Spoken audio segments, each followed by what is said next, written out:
Hi, I'm Jane Altschuler. This is November 11th, 2005. We're interviewing Eileen Fulton, and this is New York City, New York. Tell me, what was your name at birth? Margaret Elizabeth McClarty. And did you have any nicknames? I had two. I had one I couldn't stand, Sweetie. How can I possibly live up to that? I hated it because it wasn't just like people say, "Oh, hello, sweetie," or "Sweetie, would you bring me that?" But Sweetie, as though it were my name. How is Sweetie today? Ugh, I hated it. But the one I loved was Old Girl. I liked that, as my daddy called me that. So when did you change your name? I changed it. Oh, I was changing my name when I was just a little girl. I called myself Bernice for a while. I mean, when I was like 5 or 6, I was all kinds of names. But when I actually changed it was when I was in New York and realized that people couldn't pronounce McClarty. They couldn't spell it. And I was getting calls from Mary McCarty, or Mary McCarthy, and Mary McLaughlin. And I thought, I'm going to change this. I was married then to husband one at the time, and his name was Cochran, and I didn't want to be Margaret Cochran. That just sounds too hard, and I didn't like Margaret anyway. That's a name that, well, it's when I was scolded, I was called Margaret, so I didn't like that. So I decided to just get away from the whole thing. Now, Sandy Meisner at the Playhouse said, "You are no longer Margaret. You are now Maggie." So I was called that for quite a while. And then, well, I decided to get away from everything and call myself Amanda Ashton.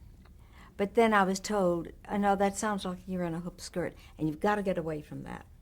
So, all right, I then decided I would just call myself Lelia. I had an aunt named Lelia. I thought that was beautiful, and it's all the L's. Lelia Fulton, that is a family name. And I thought that's a good thing. But Mother said, no one will pronounce that either. And so I thought, well, my then husband said, "Why don't you call yourself Eileen?" And I said, okay, because I didn't know anybody named Eileen. I thought, that's good. And then when I got my equity card, he looked at it and he said, "Stupid Maggie." I said, Aileen, not Eileen. I thought, I'm keeping it Eileen. I like that. So that's my name. And changed it by the courts of New York. So will you tell us when you were born? Yes, September 13, 1933, in Asheville, North Carolina. And did you grow up in Asheville? No, I grew up all over North Carolina because my father was a Methodist preacher. And he was fun. I wasn't even aware he was a preacher. We didn't get preached at home or anything like that. Just the blessing before a meal, that's it. But what'd you ask me? I wanted to know if you had stayed in Asheville. But oh, no, because Daddy moved around. We moved around a lot. But we were in the Piedmont section of North Carolina and the mountains. And there's quite a different accent in both. And I don't have either one of those accents. I have one that is peculiar unto myself. And what was your father's name? James McClarty. And he was the preacher. And what was your mother's name? My mother's name was Margaret. You see, there are lots of Margarets in my family. They called her Peggy Glenn. And what did she do? My mother was a school teacher, a wonderful school teacher. Her children adored her for years and years, and she could remember their names. When she would go to the grocery store, just back in the 80s, she'd see someone she'd taught 30 years before and say, "Oh, little Tommy, how are you?" And I thought, gosh, that's amazing. And did you have any brothers and sisters? Much later on, my first brother, Jimmy, was born, I guess, when I was 12 or 13. And then Charles was born when I was 15. So I was an only child, and because then I became the little mother. And what were your hobbies when you were growing up? Oh, my hobbies. All I like to do is make believe and dress up and shows. I put on shows all the time. I didn't realize that other people didn't do this. And I loved opera. And what kind of student were you? I was pretty good. I was good when I put my mind to it, but there were so many plays to do and things. Well, when did you know what you wanted to be when you grew up? Oh, well, my first public performance was when I was 2, and it's a natural thing. It was when we were doing Good Friday, and the congregation was singing, "There is a fountain filled with blood," and I thought, oh, that's terrible.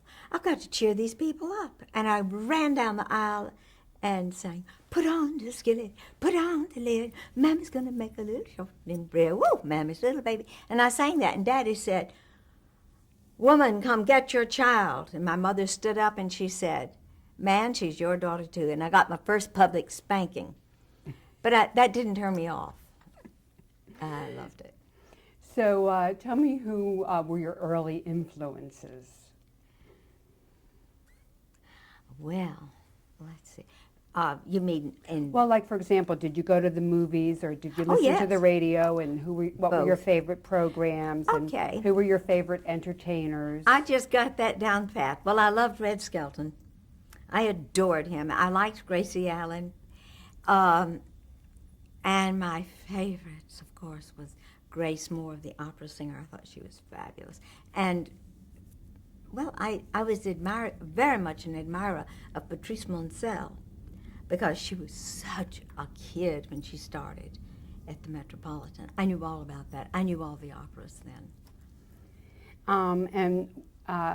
In terms of your deciding to go into show business, what exact age were you sure that was it, and did your family support you in that?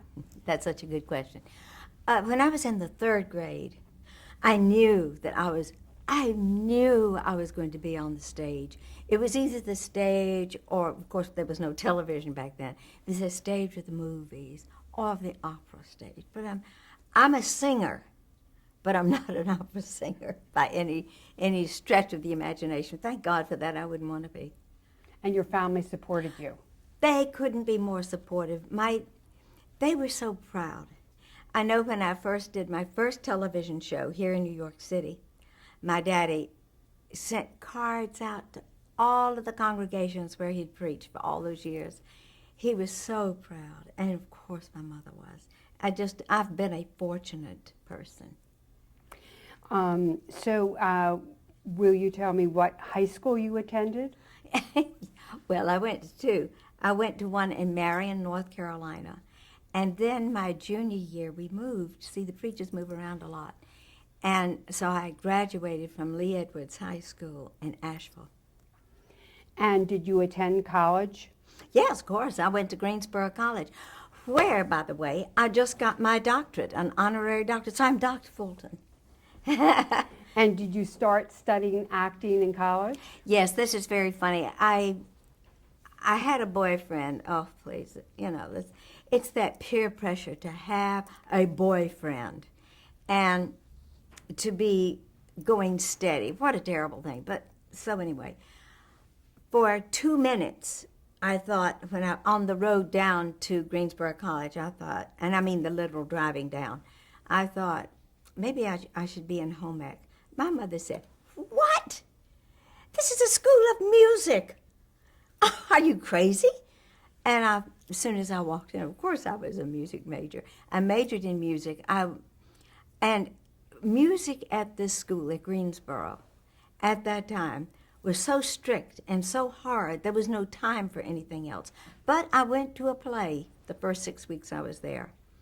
And I thought, I don't know, this is wrong. I have to get up and show them how to do this. It's not believable. I don't believe anything they're doing. I want to get up on the stage and be real.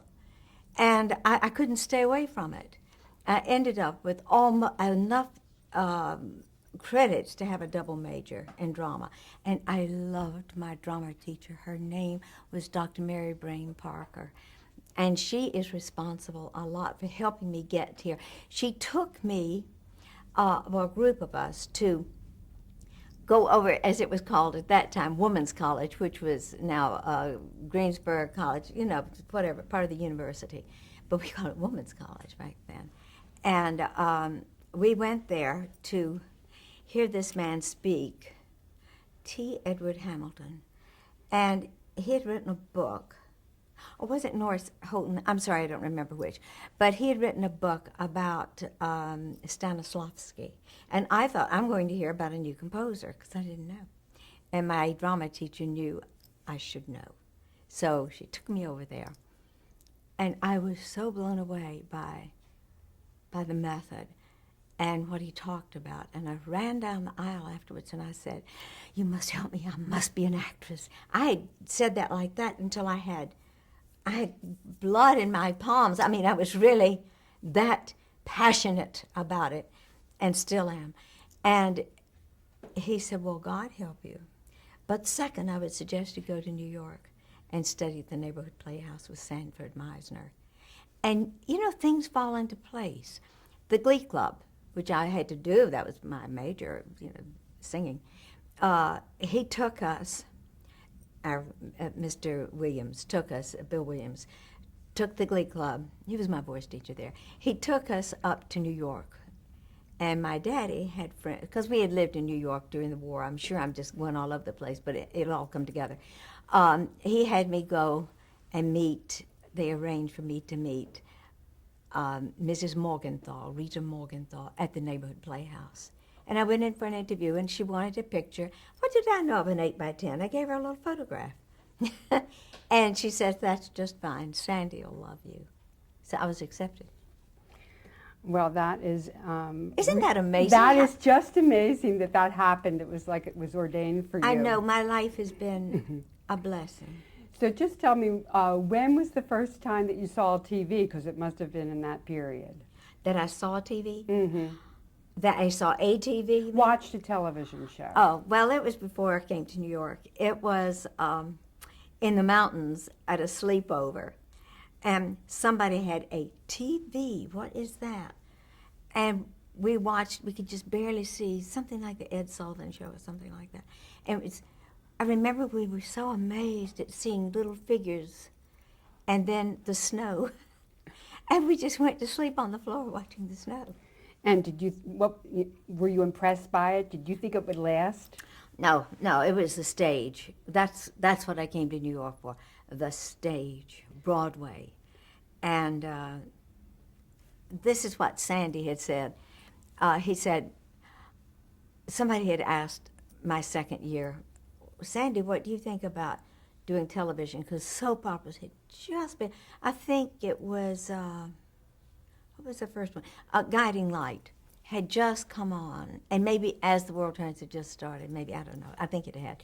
And what do you think about us doing soap opera? Because that was so looked down upon.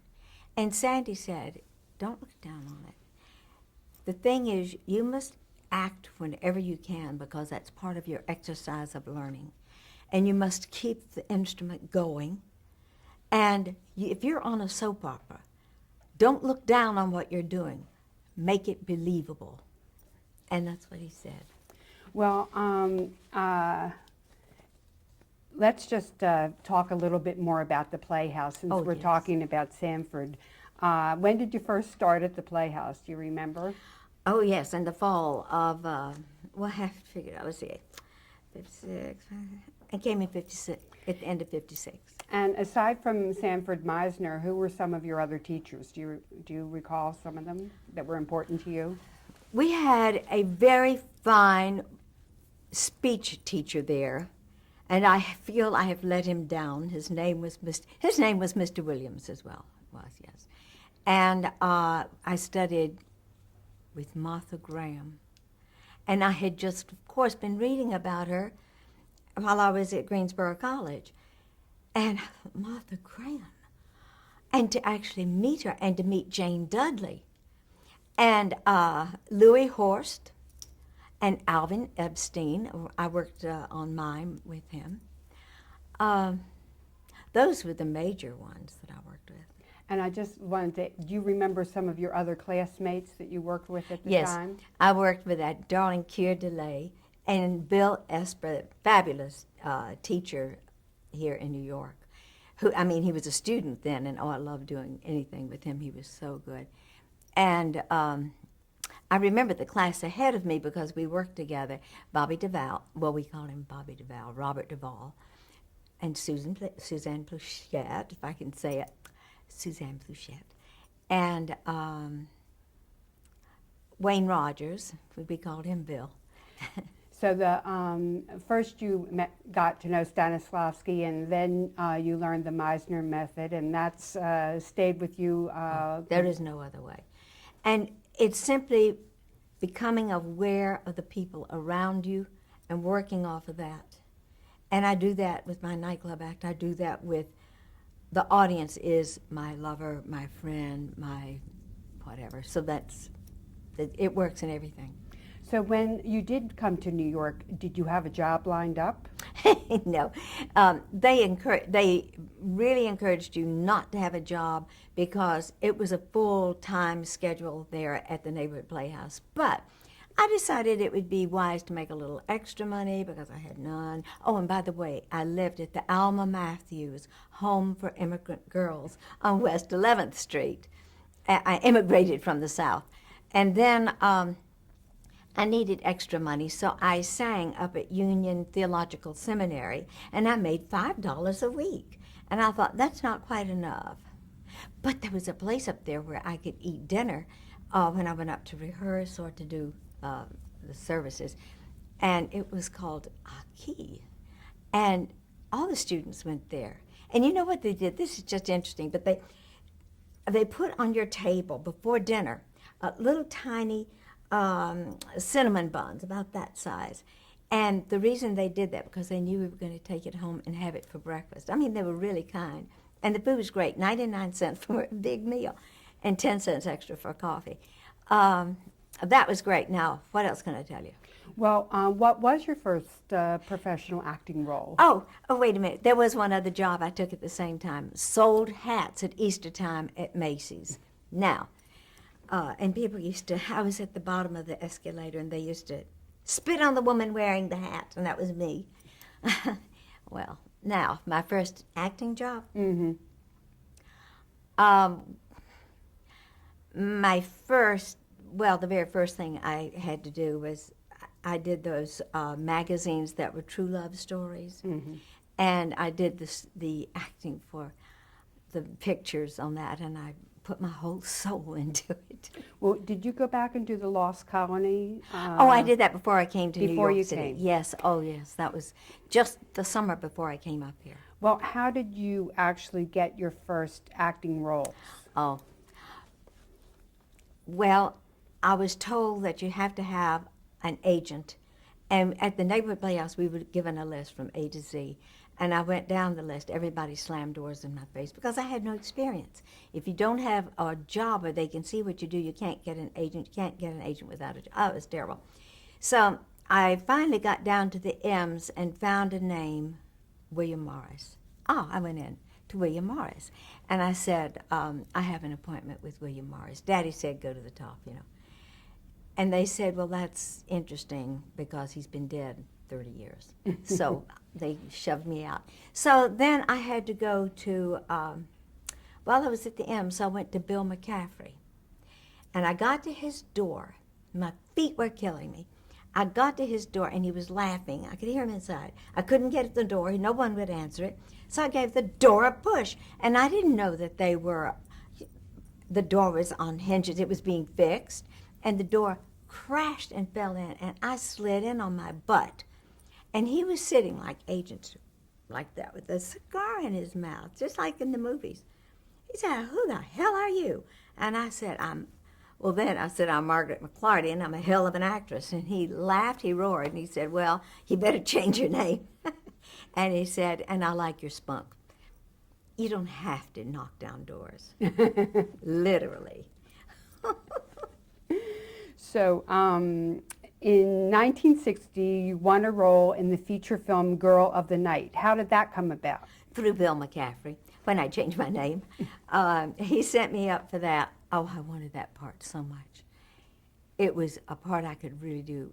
At that time, we called her a beatnik. And what was the role? Yeah, she was a hooker. And I loved that. And I was with Anne Francis, Lloyd Nolan, John Carr, and Thelonious Monk. No, not. Oh, I can't think of his name now. Well, it's Monk, Mr. Monk, whatever. But it wasn't Thelonious, just a wonderful jazz musician. So after that, were you like planning on making a career in films?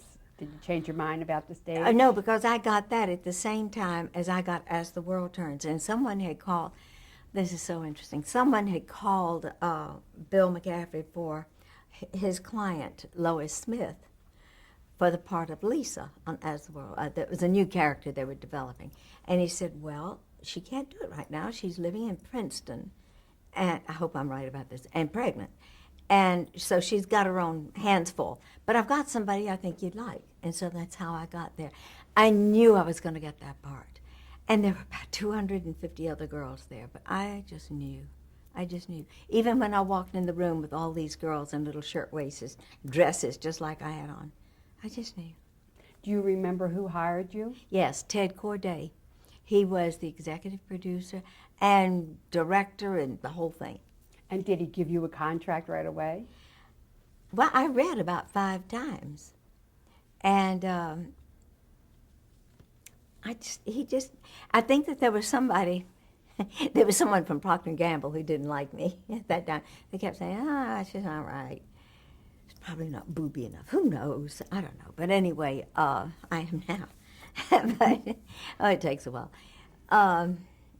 No, I got the contract, but I think that's why I had to audition so much. And then, but then later on, the man from P&G came and he said, you know, I really wasn't in your corner when you first came on. And now seeing what you do, I was so wrong and you're so good. And I thought, that's a lovely compliment.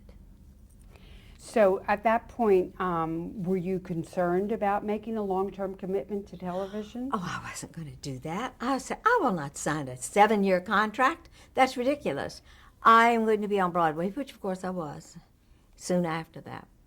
I did everything at once. But after it'd been on for about, 2 years, I quit forever. I've quit forever 3 times. Well, what were your first impressions when you first joined the show about working? Was it live at the time? It was live, and it was so difficult. It was so hard. It was hard because it was a half-hour show, but at that time, Erna Phillips was the creator, and it was so in-depth, and there were so many lines and so much to learn, and we had teleprompters, but I couldn't read them. What was the series about at that time? I just remember what it was for me. Well, meeting Bob, and it was funny because I was really just to put. Actually, the contract wasn't 7 years at first. It was just a little bitty contract, maybe 3 months or something. It was a summer storyline. I was one of the summer kids, and it wasn't supposed to last, I guess. But I don't think about that. I just wanted to make her good. And she was just supposed to be a sweet girl next door. And I thought, I am tired of being the sweet girl next door. I can't change the lines, but I can change my intention once we're on the air. And I just did. I just thought little conniving things that I could do to Bob. and were they willing to go along with the things? They had to. It was on the air. And Erna Phillips said, "Why, look at that. That little rascal can play a bitch. So I'm going to write for her." And so we changed her because I was supposed to be nice. So you were really the instigator of that. Of course I was. Yes. Can you just give me some impressions of some of the other cast members you were working with? You know, describe them both professionally and in their role, like Helen Wagner. Oh, yeah. I was just going to say Helen Wagner. I admired her very much. I still do. She was an actress. We both got our start, by the way, at the Living Theater on the stage, not at the same time. And Helen, I think she played kind of a hooker, too. And we both, I played a lesbo. And so it was just interesting that we knew the same people. And so that was a comfort to me. I was very impressed with the fact that she knew everything in the world there was to know about football. And she could talk to the guys about football. I thought, boy, I wish I could do that. I know nothing, except what a touchdown is. So the chit chat when it was live was important. Backstage is. There wasn't that much time, but I listened mainly because I was really scared. I was terrified. What about Don McLaughlin? Oh, I love Don. He came up to me after my first show, and he said, Eileen, you were very good, but that doesn't mean you're going to stay. You know, it was really an audition on air, but I didn't know it. And he said, they might drop you next week. Just know that. But I say, and we say, you're very good. But don't go out and buy that Rolls Royce just yet. And there was really two Bob Hughes. The first was Ronnie Welsh and then Don Hastings. So can you talk about... yes, and there had been other Bob Hughes before that, little boys, and they grew him up really, really fast. But Ronnie Welch, yes, he was, this is so silly. When we got so-called married on the show, I ran away with him because I was knocked up. And then I moved into the Hughes house with the parents and Grandpa Hughes. And one day, Helen, Nancy, looks out the window. She says, oh, here comes Bob now. And then we said, oh, Bob is here already? Yes, it's Bob. And she opened the door, and Don Hastings came in. He had just come from Edge of Night. And that's how we let the people know that he was now Bob. And then Ronnie, when the baby was born, I mean, we were very careful that it was 9 months pregnancy with pillows, and we built them out as time went on. Then we dropped them. Ronnie Welch sent a telegram saying, congratulations for the baby. Odd, he looks like me. And just give me some quick impressions. Rosemary Prinz. Oh, Rosemary. She was the star of the show, and she was so tiny, and she wore the highest heels of anything, and she had the dramatic things. I wanted those dramatic things, and she was in love with Jeff, and it was Penny and Jeff, and it was years later that we've become really good friends. And Ethel Remy was your mother? Ethel Remy, yes. Yes, I loved Ethel. And Mark Rydell. I didn't know Mark very well. He was such a rascal, and he was hell to work with because he didn't like it. And when we did dress rehearsal, we really rehearsed a lot. We had to. We rehearsed in the afternoon before the show and timed it. And then the next morning we came in and it was memorized. And that's a lot of words for maybe 4 or 5 people for a half hour. And let's come back to that in a second. Okay.